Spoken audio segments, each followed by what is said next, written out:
I want to talk about this story of Amazon.com.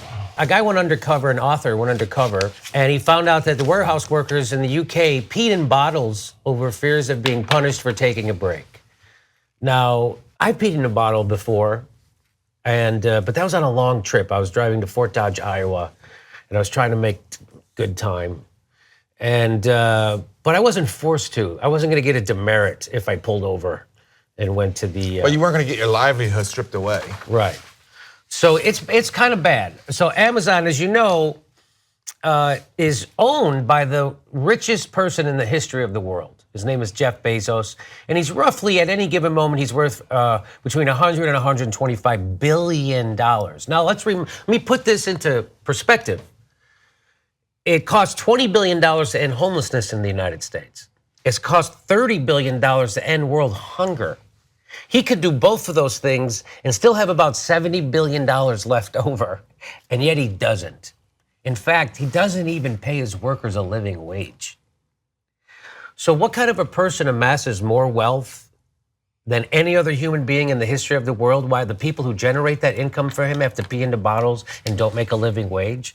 A megalomaniac. That's who does that. And that's who Jeff Bezos is. The guy literally looks like Dr. Evil. Okay, so let me get into this article a little bit just to show you how bad it is. Can you believe there's still more stories about this? Seems like every week there's another story about Amazon employees. There was that one recently about the delivery guys. The delivery guys. Yeah, they have no time to take a bathroom break, so they're going. Yeah. Number one and number two, all over the place. All over the place, yes. Unbelievable. I know. Well, I just remember going to a chain restaurant, and we would go to it and have lunch there, and the manager would come and talk to me, and she told me how, oh yeah, these employees, we have to now have them ask permission to use the restroom, and I stopped going there. Yeah, we stopped going there because of that. Really?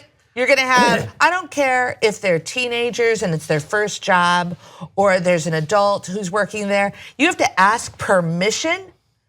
That's gross. That's unacceptable professionally for that to happen, right? It's worse than you think, which is why I'm going to show, because we keep every week there's another article like this. And remember the article about how Jeff Bezos, instead of air conditioning his warehouse, what he would do is have an ambulance sit outside and take employees who passed out to the emergency room, because that was actually cheaper than air conditioning the place. Capitalism success story, baby. This is how capitalism, this is a success. Jeff Bezos and Amazon is the success story of all time.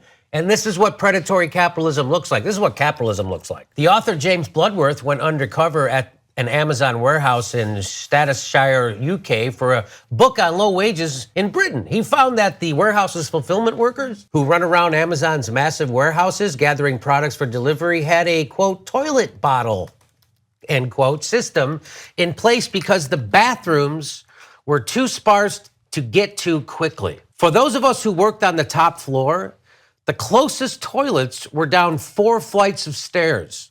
Bloodworth told The Sun, people just peed in bottles because they lived in fear of being disciplined over idle time and losing their jobs just because they needed to go to the loo. Amazon is known to track how fast its warehouse workers can pick and package items from its shelves, imposing strictly timed breaks and targets. It issues warning points for those who don't meet its goals and who take extended breaks. A separate survey found almost 3/4 of the UK fulfillment center staff members were afraid of using the toilet because of time concerns. The survey anonymously quoted one person as saying targets had, quote, increased dramatically, and I do not drink water because I do not have time to go to the toilet. You have to pack 2 products per minute. You do not have time to drink water because you go to the toilet after every evening sends messages to the scanner with the target and tells you to hurry. Again, is it worse than you thought? Is this the new normal now for workers in the world? Because this is in the UK, happening over in the US, not just in the United States.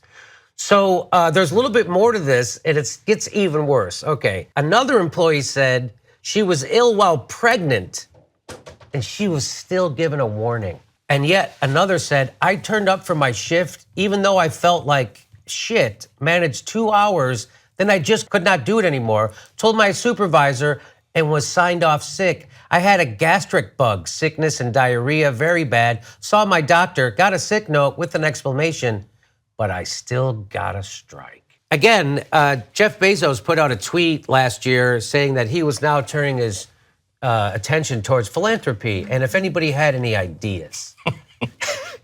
And my idea was like, yeah, here's an idea. Why don't you pay your workers a living wage? No charity necessary, megalomaniac. Of course, he didn't respond because he was too busy making $236,000 a minute.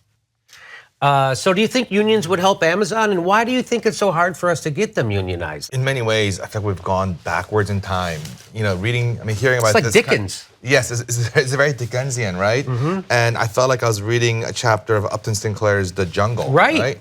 This is we're going back, and it's deregulation. It's the winner-take-all mentality. Yep. And this is absolutely when a union has to be in place to fight for the rights of these workers. It shocks the conscience, and I'm an Amazon shopper, and I feel terrible when I hear these kind of stories.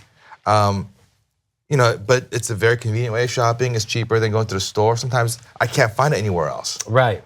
So would I pay more if Amazon had better wages for their employees? I would. I would too. I would gladly pay more.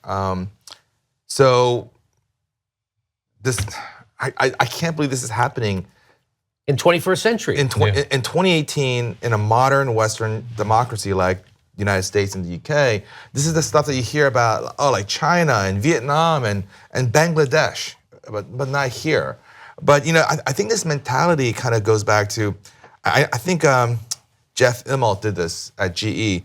He had a policy of basically kind of ranking all the workers and firing the bottom 10% every year. Oh, I know that system. Yeah, so that system breeds this kind of behavior. That's right. So if you don't want to lose your job, I mean, it creates a cutthroat mentality and atmosphere at work, because I don't want to be the top bottom 10%.